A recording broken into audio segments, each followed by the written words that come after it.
it's Courtney. I wanted to talk today about selling your house during a divorce.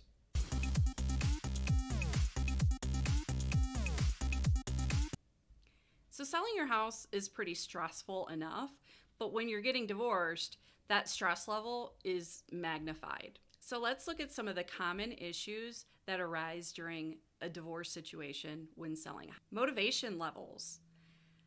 Motivation is usually mixed when it comes to selling a house. Usually one person wants to get the house sold as soon as possible, while the other one is in no rush to sell whatsoever. It doesn't apply to every couple. However, sometimes it is subtle and it is there. So sometimes people don't understand what's going on until it's too late. You will need to work together as a joint effort to get your property sold. It is crucial to sell your house as quickly as possible so that you both may move on. Revenge. Is your spouse revengeful? Not every divorce is anger-filled, but it is common for one or both people to want to get revenge on the other during their home sale. Occasionally, spouses want to get back at each other. They are so aggravated and they're so fed up that it comes in during many forms through a divorce. There's struggles about your kids, there's struggles about possessions, money, the list goes on and on. Now, those things are mostly handled by your lawyers in the court system, so that part is pretty nice, but the lawyers aren't directly involved in the sale of your home, and that's where the revenge usually comes in with moves made by a jaded spouse. It often comes from them from preventing the house from selling. They sabotage the whole transaction. Sometimes it's the opposite. Sometimes one wants to just dump the house for less than it's worth just to move on, but they also want to hurt the other financially, and that's not fair either. So sometimes it can be hard to pinpoint, but there are others that are very blatant about their intentions. Emotions. Your home was a place for the memories, and it's very natural to want to hold on to the memories and the emotions and that house that brought you joy at one point in your life. So sometimes clients subconsciously do things in the way of selling because of the memories and emotions tied to the home. And you just need to be aware that that is something that could happen. Sometimes it comes to a surprise to people. And if your spouse that you are divorcing is a very emotional person, they may want to hold on tight to that house, and they may be subconsciously sabotaging the sale of the house because they don't want to lose that hold of their emotions on the house where they created all of those memories. So let's talk about pricing. Pricing a home for sale is both an art and a science. The science is rather subjective, and the value may differ from one agent to another. And sometimes the homeowner tends to ignore expert opinions. So most sellers generally believe that their house is worth more than a professional recommends, regardless of their reason to sell. So when it's common for a homeowner to list their home at a price higher than market value, it can go either way when people are divorcing. Some want to price their home more than it's worth, while others want to price it too low just to dump it and get rid of it. Divorce is complicated because you have two people who don't see eye to eye, and now you have to agree on the list price for your house. Of all the issues that you have to navigate, pricing your home is one you have very little control over. The buyers in the market determine the market value, and by definition, market value means what a ready, willing, and able buyer is willing to pay. So the trick is to get the highest amount a ready, willing, and able buyer will pay, and in order to do that, proper pricing is the most critical factor. To get the best return for your sale, you need to price your home correctly. So pricing over market value rarely works to your benefit, but if you price too low, the house will sell. It may have multiple offers. However, it's dangerous because unless you get those multiple offers in at the same time, that can really hurt you. So you want, if you want multiple offers, they have to come in at the same time. Let's talk about showings. So ideally, a seller should make the house as easy as possible to show. So if somebody wants to schedule a showing, the answer should almost always be yes. The house should always be presentable. The occupant should leave so the house can be shown and viewed in private. Not all home sellers facilitate showings well, unfortunately. They may deny showing requests, they leave it messy or smelly, or they break things just so it shows poorly.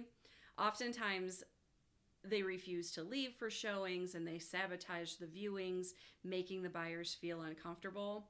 If you're not living in the house, it's hard to see the complete picture, and oftentimes the person not living in the house will blame the agent for not selling the house, when what you need to do is take a closer look to see if the former partner who's still residing in the house isn't to blame for poor showings or just making it really difficult to see. So oftentimes they assume the agent is doing something wrong or marketing the house correctly, but do consider that if your house is not getting shown, that it may be your spouse's fault. So in order to kind of help that situation, each of you should receive showing requests so that everyone is aware and on the same page as far as the number of showings and that occurred and the number of showings that were denied. If the house showed poorly, you would find out from the agent feedback. Killing deals. Even with an accepted offer, you're not completely out of the woods until the property transfers. It's this case in any real estate situation. A deal isn't complete until the closing takes place, and there's always something that can go wrong. We can have overcome most obstacles in a transaction. Hurdles that may arise and possibly extend closing time are title or appraisal issues, uncleared liens, additional documentation requests for the buyer's loans. The top reason sales don't close are buyers or sellers who refuse to give in. Giving in may sound like a horrible or weakness, but it's neither of these things. Is not budging is usually a matter of someone's pride, lack of understanding, or in this case of divorce, a vindictive spouse. So a vindictive spouse may hold things up. The most common tactic is the refusal to come to terms with any negotiations along the way. For example, you have a refusal to budge on the list price, refusal to come to terms on a home inspection issue. There's going to be problems with every home inspection, even on a perfect home. And usually the owner will agree to remedy the situation or give credit at closing. Refusing to do so is an easy way to kill a deal. Sometimes they need to sign an offer or they disappear on the closing day despite calls, text messages, emails. The person is just impossible to contact. If it's a problem with your sale, this will be very obvious. So sometimes they're cooperative initially, and as things happen, they change halfway through the transaction. Divorcing the agent. So when people sell their house due to divorce, they may also divorce the professionals hired to help them. Usually divorcing couples have each chosen a real estate agent that they would like to use. And since you can't usually list your house with two separate agents, a decision will need to be made on which agent is going to represent the sale. All too often, the spouse who gives in distrusts the chosen agent. They fear the agent is looking out for the other's best interest. So it's natural and understandable that they don't trust that agent, but it doesn't do anybody any good. It leads to one spouse protecting themselves by not agreeing to the agent's advice, causing the house not to sell. And then several months go by and they say your agent couldn't get the job done, so now we're going to use my agent. And then when that happens, the other partner generally repeats the same thing. Now they don't trust the second agent. Could expire again, and now it's time to choose one more final agent, one that's one more neutral. So in order to save yourself some time, hire a neutral agent from the start. You're going to save yourself a lot of time and frustration. No matter the circumstances, it's essential to have trust in your agent. If your spouse is resistant to the agent's suggestions, chances are they don't trust them. So during the divorce process, keep in mind the real estate agent is working for both of your best interests. Bills. Even though you're getting divorced, you still need to pay your bills. Can't believe I'm saying this, but this happens all too often. So sometimes when you're getting divorced, it's a lack of communication or things fall through the cracks. It could be a total misunderstanding, like I thought you were paying the mortgage, a lack of knowledge, like I thought the mortgage included the taxes, or other times it's just that the money's tight and sometimes it's not malicious.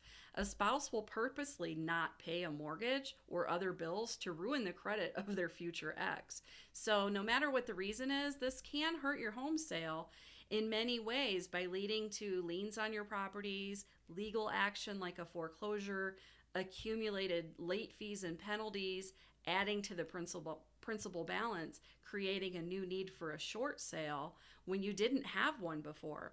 It also reduces your credit scores, and at a minimum, it will reduce the net proceeds of your sale. So I'm not suggesting that either one of you is evil or malicious. It's just oftentimes a matter of not sitting down to discuss who is responsible for paying for what. Hope. Hope is a big problem when it comes to selling your house during a divorce, too. And while hope seems like an odd problem to have, it's often the reason for not selling in a divorce situation. Many people going through a divorce didn't want to sell. They hope to get the house in the divorce. It's not always something that simple. You rarely just get the house. There's often a mortgage and an equity attached to it. They wish that their spouse will be ordered to contribute enough money in order to stay in the house. Sometimes they wish and hope that they could buy out the spouse, but unfortunately, keeping the house is not always an option for either party. If the house needs to be sold, it's because there isn't a way for either side to keep the house. You've weighed the options and selling was the best, but it doesn't mean that one of you doesn't keep hoping it may be possible. Maybe my lawyer can get me a house and enough money. Maybe the judge will order that I keep the house. Maybe my parents will give me enough money to buy them out. Hope may be not what's fueling the actions and decisions that affect the ability to sell, but if you and your spouse have any hope to keep the house, it's best to work that out before you put it on the market. Otherwise, it could end up causing problems. Selling a house can be an emotional and stressful event for even the happiest couples. As you move forward, please reach out to me with any questions that you may have. I do pride myself on being a very neutral voice to the situation, and I do have a lot of experience in selling homes for divorced couples. Below, I am going to put a link for my home selling guide. You can click down there and get my home selling guide, How to Sell Your House During a Divorce. Thank you.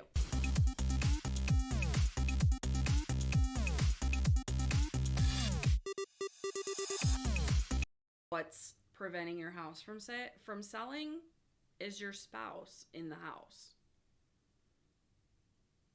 I'm going to make a t-shirt. I'm the spouse in the house.